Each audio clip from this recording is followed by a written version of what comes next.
తెలంగాణ అసెంబ్లీలో బడ్జెట్ సమావేశాలు కొనసాగుతున్నాయి. ఈ ఏడాదికి ప్రవేశపెట్టిన వార్షిక బడ్జెట్ పై డిప్యూటీ సీఎం భట్టి విక్రమార్క సభలో మాట్లాడారు.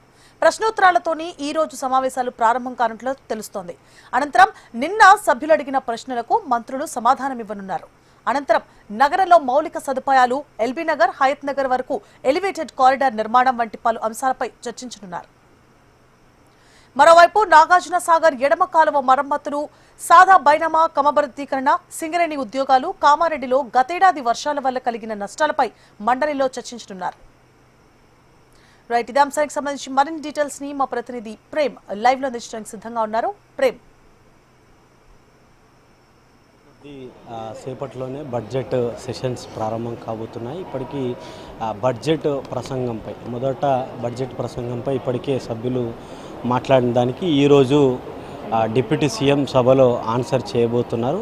ఇంకా నిన్న హరీష్ రావు కానీ లేకపోతే మిగతా కాంగ్రెస్కు సంబంధించినటువంటి సభ్యులు దాదాపు ఈరోజు ఇటు ఎంఐఎం కానీ లేకపోతే ఇంకా సిపిఐ, ఇటు బీజేపీ, మూడు పార్టీలకు సంబంధించినటువంటి సభ్యులు మాట్లాడిన తర్వాత బడ్జెట్ ప్రసంగంపై రిప్లైగా డిప్యూటీ సీఎం రిప్లై ఇస్తారు. ఆ తర్వాత సాయంత్రం ఈరోజు మండలిలో కూడా బడ్జెట్పై మాట్లాడినటువంటి మండలి సభ్యులందరికీ కూడా డిప్యూటీ సీఎం వారికి ఆన్సర్ చేయబోతున్నారు. ఈ రోజుతో మండలి ముగిసి మళ్ళీ 30వ తేదీ ఏదైతే చివరి రోజు బడ్జెట్ సెషన్స్, ఆ రోజు మళ్ళీ మండలి ప్రారంభం కాబోతుంది. ఇక ప్రధానంగా బడ్జెట్కి సంబంధించి ఇటు రెండు పార్టీల మధ్య నిన్న ఇటు బీఆర్ఎస్కి సంబంధించి మరి కాంగ్రెస్ పార్టీ బడ్జెట్ మొదటి నుంచి ఏదైతే కాంగ్రెస్ ప్రభుత్వం ఏర్పడ్డ తర్వాత ఓటాన్ అకౌంట్ బడ్జెట్తో 4 బడ్జెట్లు ఇప్పటికే డిప్యూటీ సీఎం ప్రవేశపెట్టారు.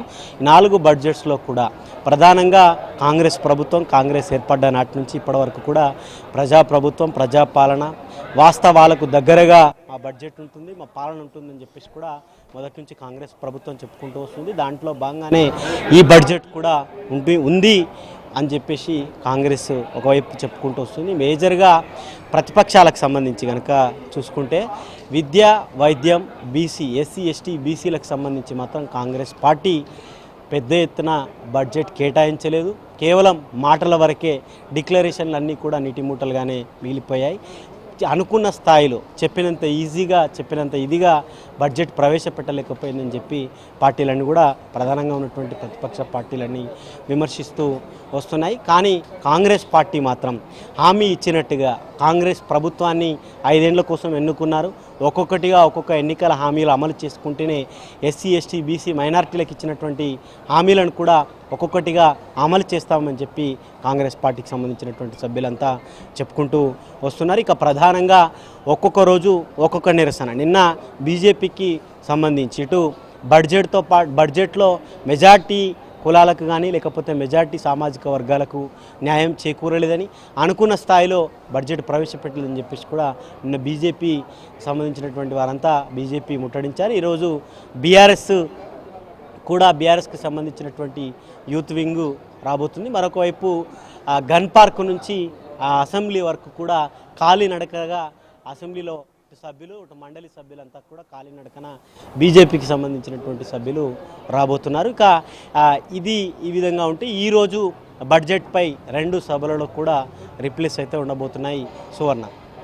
ఇంకా ప్రధానంగా ప్రశ్నోత్తరాలకు సంబంధించి కనుక చూసుకుంటే మేజర్గా నిన్న మూసీకి సంబంధించినటువంటి అంశంపై ఇప్పటికే సభలో కానీ లేకపోతే బయట పవర్ పాయింట్ ప్రజెంటేషన్లో చెప్పినట్టుగా మూసీకి సంబంధించి కానీ లేకపోతే గాంధీ సరోవర్పై ప్రభుత్వం కట్టుబడి ఉంది. ఏ ఒక్క పేదవారికి కానీ లేకపోతే అపార్ట్మెంట్ల పరివాహక ప్రాంతాల్లో కట్టుకున్నటువంటి మూసీ పరివాహక ప్రాంతాల్లో ఉన్నటువంటి వారికి ఎట్లాంటి అన్యాయం చేయము, మా ప్రభుత్వం పేద ప్రజలకు అండగా ఉంటుందని చెప్పి సీఎం స్పష్టం చేశారు. నిన్న మండలిలో మాట్లాడుతూ కూడా వారు అదే చెప్పడం జరిగింది. ఇక ఈ ప్రశ్నోత్తరాలకు సంబంధించి కనుక చూసుకుంటే ప్రధానంగా హైదరాబాద్కి సంబంధించినటువంటి రహదారులు, మౌలిక సదుపాయాలకు సంబంధించినటువంటి అంశం ఒకటి ప్రధానంగా చర్చకు వచ్చే అవకాశం ఉంది. ఇంకొకటి చిన్న తరహా మరియు సూక్ష్మ తరహా సంబంధించినటువంటి పరిశ్రమలకు ఏ విధంగా పాలసీ ఉంది, రాష్ట్రం ఏం చేస్తుందనే అంశంపై కూడా ఒక ప్రశ్న ఉంది. ఇక మండలికి సంబంధించిన అంశంలో ప్రధానంగా నాగార్జున సాగర్ ఎడమకాలకు సంబంధించినటువంటి మరమ్మతులు, మరొకటి ప్రధానంగా ఈ సాదా పరిణామాలకు సంబంధించినటువంటి అంశం బీసీలకు బడ్జెట్ కేటాయింపు, రోడ్డు ప్రమాదాల నివారణ. ఈ మూడు కూడా ప్రధానంగా ఉన్నటువంటి ఆ ప్రశ్నలుగా చూసుకోవచ్చు. సాదా పరిణామాలకు సంబంధించి కాంగ్రెస్ ఆనాడు బీఆర్ఎస్ 10 ఏళ్లలో రైతులకు మేజర్గా పోయింది. నిరుద్యోగులకు సంబంధించి ఒకటి రైతులు 2 బేస్ చేసుకునే ఎలక్షన్స్లో వెళ్ళింది. ఆ ఎలక్షన్లో కూడా జనాలు ఆ నమ్మినటువంటి 2 కూడా ఆ 2 వాదనలనే ఏకీభవించి కాంగ్రెస్ ప్రభుత్వానికి కూడా కాంగ్రెస్ పార్టీకి పెద్ద ఎత్తున ఓటు వేసి గెలిపించినటువంటి పరిస్థితి.